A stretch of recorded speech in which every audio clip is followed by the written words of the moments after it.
سنة 1985 بلغ شرطة لوس أنجلوس عن ريحة غريبة في بيت مهجور بقاله سنين. لما دخلت الشرطة ما لقتش جثة، لقت كاميرا نيكون محطوطة على ترايبود في نص الصالة. الكاميرا كانت شغالة وموجهة ناحية الحيطة، والمصور ديفيد ريتشارد اختفى تماما، كان متبخر من ورا العدسة. الغريب في الموضوع ده يا محمد مش بس اختفاء المصور، الغريب هو حالة الكاميرا. لما الخبراء فحصوها لقوا الاعدادات بتاعتها مظبوطة على لونج اكسبوجر او التعريض الطويل. ده معناه ان المصور بيحاول يلقط حاجة تتحرك ببطء شديد في الضلمة او العين البشرية مش قادرة تشوفها. الشرطة حمضت الفيلم ولقت 36 صورة. أول 30 صورة كانت صور عادية لزوايا البيت، لكن من الصورة 31 بدأ الرعب. الصورة بدأت تظهر فيها أطراف بشرية طالعة من الحيطة اللي موجهة عليها الكاميرا، ايد طويلة وصوابع مشوهة. الشرطة لما راحت عينت الحيطة ما لقيتش فيها أي خدش حتى. بصوا يا جماعة، تقنيا عشان صورة تظهر بالوضوح ده في مكان ضلمة من غير فلاش لازم يكون في مصدر ضوء خارجي، كأن الكيان اللي المصور لقطه هو مصدر الإشعاع. والمرعب إن الصورة الأخيرة في الفيلم كانت لديفيد وهو بيتسحب للحيطة والفوكس مظبوط عليه بالسنتيمتر، وكأن في حد تاني هو اللي واقف ورا الكاميرا وهو اللي بياخد اللقطة. الملف اتقفل ضد مجهول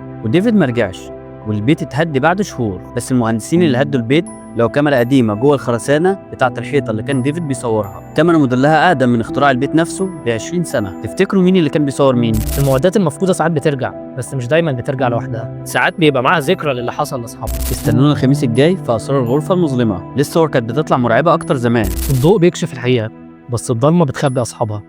سلام.